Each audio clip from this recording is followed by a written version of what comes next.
Hello everyone. BSc first year की online classes में आपका स्वागत है। जैसे कि हम पिछली क्लास में चर्चा कर रहे थे, यूनिट फर्स्ट में जो एटॉमिक रेडियाई और आयनिक रेडियाई की हम चर्चा कर चुके थे। उसके बाद हम आयनन विभव के बारे में चर्चा कर रहे थे। आयनन विभव वाला टॉपिक अपना कंप्लीट हो गया था। उसके बाद आपका सिलेबस के अकॉर्डिंग इसमें अगला टॉपिक आता है, वो है इलेक्ट्रॉन बंधुता, जिसे हम कहते हैं इलेक्ट्रॉन अफिनिटी। देखो, इलेक्ट्रॉन बंधुता, इलेक्ट्रॉन को बांधना है, इसका नाम से जो है अर्थ स्पष्ट हो रहा है।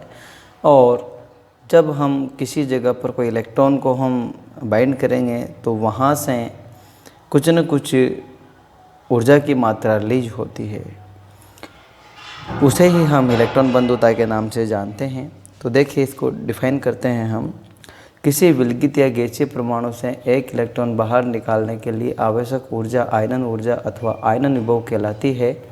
ठीक इसके बिल्कुल विपरीत इलेक्ट्रॉन बंधुता ऊर्जा की वह मात्रा है जो किसी विलगित उदासीन गैसीय परमाणु में इलेक्ट्रॉन के जोड़ने पर मुक्त होती है। जिस प्रकार प्रथम इलेक्ट्रॉन निकालने, द्वितीय इलेक्ट्रॉन निकालने आदि को क्रमशः IP1, IP2 द्वारा प्रदर्शित करते हैं, ठीक उसी प्रकार प्रथम इलेक्ट्रॉन जोड़ने व द्वितीय इलेक्ट्रॉन जोड़ने को क्रमशः हम प्रथम इलेक्ट्रॉन बंधुता, जिसे EA1 से प्रदर्शित करते हैं, और द्वितीय इलेक्ट्रॉन जोड़ने पर रिलीज हुई ऊर्जा को द्वितीय इलेक्ट्रॉन बंधुता EA2 द्वारा प्रदर्शित किया जाता है। ठीक यदि आपको आयनन विभव याद है तो उसका ठीक विपरीत इलेक्ट्रॉन बंधुता होता है। जैसे आपका ये कोई एटम है जो G4 गैसीय स्टेट में है, इसमें हमने एक इलेक्ट्रॉन जोड़ा प्लस इलेक्ट्रॉन, तो इस पे चार्ज किया जाएगा। इलेक्ट्रॉन का साइन क्या होता है? नेगेटिव, और नेगेटिव के दिखता होगा तो उस पर हम नेगेटिव दिखाएंगे, तो ये A नेगेटिव होकर गैसीय अवस्था में, प्लस यहाँ ऊर्जा की कुछ मात्रा जो है मुक्त होगी, उसे हम EA द्वारा प्रदर्शित करेंगे। इसको EA1 हम कह सकते हैं। इसके बाद इसी परमाणु पर हम एक इलेक्ट्रॉन और जोड़ेंगे, तो यहाँ पर A2 माइनस चार्ज आपका आ गया है, और यहाँ पर माइनस EA2, यहाँ पर साइन प्लस है, यहाँ पर साइन माइनस है। और यही बात हमें ध्यान देने योग्य पॉइंट यहाँ पर है, क्योंकि यहाँ पर द्वितीय इलेक्ट्रॉन जोड़ने पर ऊर्जा का अवशोषण होता है, जबकि पहला इलेक्ट्रॉन जोड़ने पर ऊर्जा मुक्त होती है। देखो, यहाँ हम जानते हैं कि आयनन विभव में परमाणु अथवा आयन से इलेक्ट्रॉन निकालने में सदैव ऊर्जा का अवशोषण होता है। इसके विपरीत इलेक्ट्रॉन बंधुता में उदासीन परमाणु में पहला इलेक्ट्रॉन जोड़ने पर तो ऊर्जा मुक्त होती है, जबकि दूसरा इलेक्ट्रॉन जोड़ने में ऊर्जा का अवशोषण होता है। इसका कारण यह है कि पहला इलेक्ट्रॉन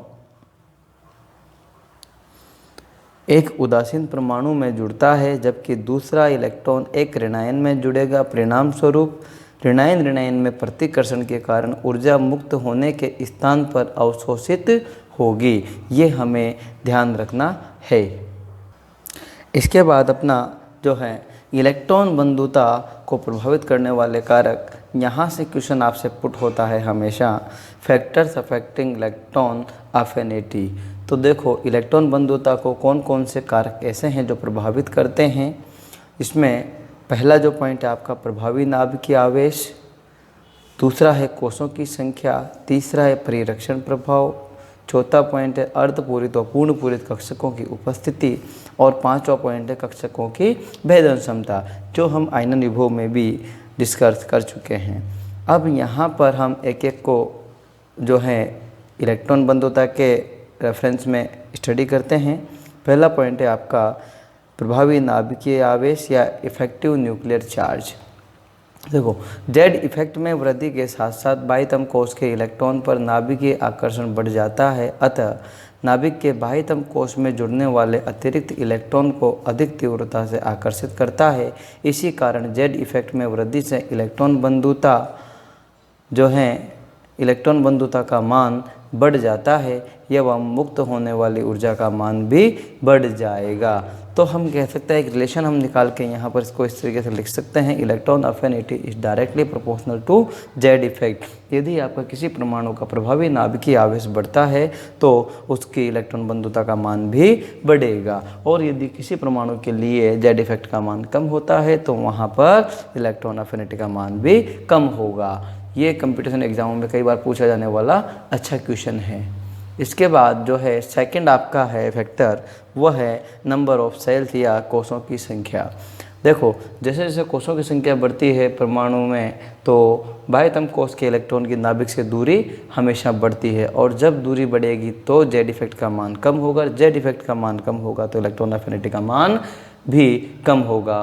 तो देखिए यहाँ पर कोषों की संख्या जैसे जैसे बढ़ती है बाह्यतम कोष की नाभिक से दूरी बढ़ जाती है, अतः नाभिक बाह्यतम कोष में जुड़ने वाले इलेक्ट्रॉन को कम तीव्रता से आकर्षित करता है। इस प्रकार E का मान या इलेक्ट्रॉन अफिनिटी का मान कम हो जाता है। अर्थात हम एक रिलेशन लिख सकते हैं, electron affinity is inversely proportional to 1/n। n क्या है आपके यहाँ पर, नंबर ऑफ सेल्स, कोषों की संख्या। इसके बाद जो है अगला पॉइंट आपका है वो है परिरक्षण प्रभाव या शील्डिंग इफेक्ट। शील्डिंग इफेक्ट क्या होता है, जो बाह्यतम कोष के इलेक्ट्रॉन्स हैं और उससे आंतरिक कोष में उपस्थित इलेक्ट्रॉन्स के कारण लगने वाला प्रतिकर्षण बल, जिससे वो बाह्यतम कोष के इलेक्ट्रॉनों को नाभिक की ओर आकर्षित होने से प्रोटेक्ट करता है, वो शील्डिंग इफेक्ट कहलाता है। तो इसे हम सिग्मा से डिनोट करते हैं। तो देखो सिग्मा में वृद्धि के साथ साथ जेड इफेक्ट में कमी आती है, अतः नाभिक बाह्यतम कोष में जुड़ने वाले अतिरिक्त इलेक्ट्रॉन को कम तीव्रता से आकर्षित करता है, जिसके कारण इलेक्ट्रॉन बंधुता का मान कम हो जाता है। तो हम कह सकते हैं कि electron affinity is inversely proportional to 1/सिग्मा। यदि सिग्मा का मान बढ़ेगा, परिरक्षण प्रभाव का मान बढ़ेगा तो E का मान कम होगा। इसके बाद चौथा फैक्टर है आपका अर्धपूरित एवं पूर्ण पूरित कक्षकों की उपस्थिति या presence of fully filled and half filled orbitals. ठीक है, जहाँ पूर्ण पूरित अर्धपूरित कक्षक होते हैं तो सिमेट्री के कारण ज़्यादा स्थायी होते हैं, और अपूर्ण पूरित जो कक्षक होते हैं उनके सिमेट्री के कारण उनका स्थायित्व कम होता है या अस्थायी होते हैं। तो देखिए अर्धपूरित एवं पूर्ण पूरित कक्षक अपनी सममिति के कारण अधिक स्थायी होते हैं। इस कारण अर्धपूरित कक्षक आसानी से इलेक्ट्रॉन ग्रहण नहीं करते, अर्थात इनकी इलेक्ट्रॉन अफिनिटी कम हो जाती है, जबकि पूर्ण पूरित कक्षकों की इलेक्ट्रॉन के प्रति कोई रुचि नहीं होती। इस कारण से इन कक्षकों की उपस्थिति में E का मान 0 हो जाता है। यदि कोई भी ऑर्बिटल आपका जो है फुली फिल्ड है तो वहाँ पर और अतिरिक्त इलेक्ट्रॉन आने के लिए जगह नहीं है, तो वहाँ पर इलेक्ट्रॉन नहीं जुड़ पाएगा। और यदि अर्धपूरित कक्षक है तो वो अपनी सममिति के कारण स्थायी होता है, इसी कारण से वो आसानी से इलेक्ट्रॉन को ग्रहण नहीं करता है। उसके बाद आपका नेक्स्ट जो है फैक्टर है वो है कक्षकों की भेदन क्षमता या पेनेट्रिंग पावर ऑफ ऑर्बिटल्स। जिन कक्षकों की भेदन क्षमता अधिक होती है वह परमाणु को भेदते हुए नाभिक के अधिक निकट पहुंच जाते हैं, अतः इस कक्षक के इलेक्ट्रॉन पर नाभिकीय आकर्षण बढ़ जाता है, जिससे इलेक्ट्रॉन अफिनिटी इलेक्ट्रॉन बंधुता में वृद्धि होती है। एक ही कोश में उपस्थित विभिन्न परमाणुवीय कक्षकों की भेदन क्षमता निम्न प्रकार होती है, जैसे कि सबसे ज़्यादा पेनेट्रिंग पावर या भेदन क्षमता जो H की होती है, फिर P की, फिर D की, फिर F की। इसके बारे में मैं पिछली क्लासों में भी चर्चा कर चुका हूँ। तो हम यहाँ ये कह सकते हैं कि भेदन क्षमता बढ़ेगी तो इलेक्ट्रॉन अफिनिटी का मान बढ़ेगा, भेदन क्षमता घटेगी तो इलेक्ट्रॉन अफिनिटी का मान घटेगा। तो electron affinity is directly proportional to भेदन क्षमता। अब इसके बाद हम बात करते हैं जो है इलेक्ट्रॉन बंधुता में आवर्तिता या रिक्यूरेंस इन इलेक्ट्रॉन अफिनिटी। तो देखो जो है इनकी आवर्तिता के बारे में भी क्वेश्चन पूछा जाता है। हम आवर्तिता को अच्छे तरह से जानते हैं कि आवर्तिता हम एक वर्ग में भी डिस्कस करते हैं और एक आवर्त में भी डिस्कस करते हैं। तो वर्ग में हम सबसे पहले बात करते हैं कि वर्ग में आवर्तिता किस प्रकार से होती है, परिवर्तित होती है। हम जानते हैं कि आवर्त सारणी में ऊपर से नीचे की ओर जाने पर एक वर्ग में, वर्ग कौन सा होता है, जो आपकी खड़ी लाइनें होती है आवर्त सारणी में, तो वर्ग में ऊपर से नीचे जाने पर कोषों की संख्या बढ़ती है। कोषों की संख्या बढ़ने के साथ साथ जो है नाभिकीय आकर्षण कम होता है, और नाभिकीय आकर्षण कम होगा तो इलेक्ट्रॉन बंधुता का मान कम होगा। इस बारे में हम चर्चा कर चुके हैं। तो देखिए इसको हम परिभाषित कर लेते हैं।